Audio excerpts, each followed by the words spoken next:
தமிழக மீனவர் சிக்கலுக்கு நிரந்தர தீர்வு காண நடுவண் அரசு நடவடிக்கை எடுக்க வேண்டும் என அன்புமணி ராமதாஸ் வலியுறுத்தியுள்ளார்.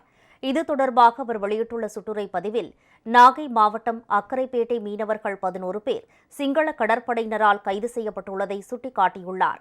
இந்த தொடர் அத்துமீறல் கடுமையாக கண்டிக்கத்தக்கது என்றும் அவர் சாடியுள்ளார்.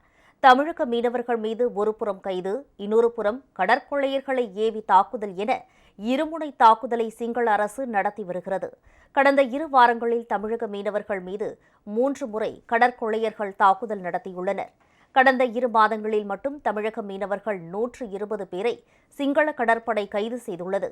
அவர்களில் 52 பேர் மட்டுமே விடுதலை செய்யப்பட்ட நிலையில் மீதமுள்ள 68 பேரும் இலங்கை சிறைகளில் அடைக்கப்பட்டுள்ளனர்.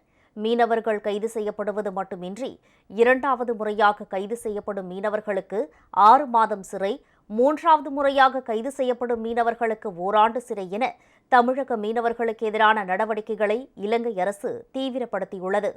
இலங்கை அரசு கடுமையான பொருளாதார நெருக்கடியில் இருந்தபோது உதவியது இந்தியாதான்.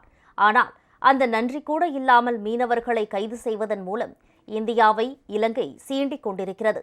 சிங்கள அரசின் இந்த நடவடிக்கை மீனவர்கள் மீது மட்டும் நடத்தப்பட்ட தாக்குதல் அல்ல, ஒட்டுமொத்த இந்தியாவின் இறையாண்மை மீதும் நடத்தப்பட்ட தாக்குதலாகத்தான் பார்க்க வேண்டும். இதற்காக இலங்கை அரசுக்கு இந்தியா சரியான பாடம் புகட்ட வேண்டும்.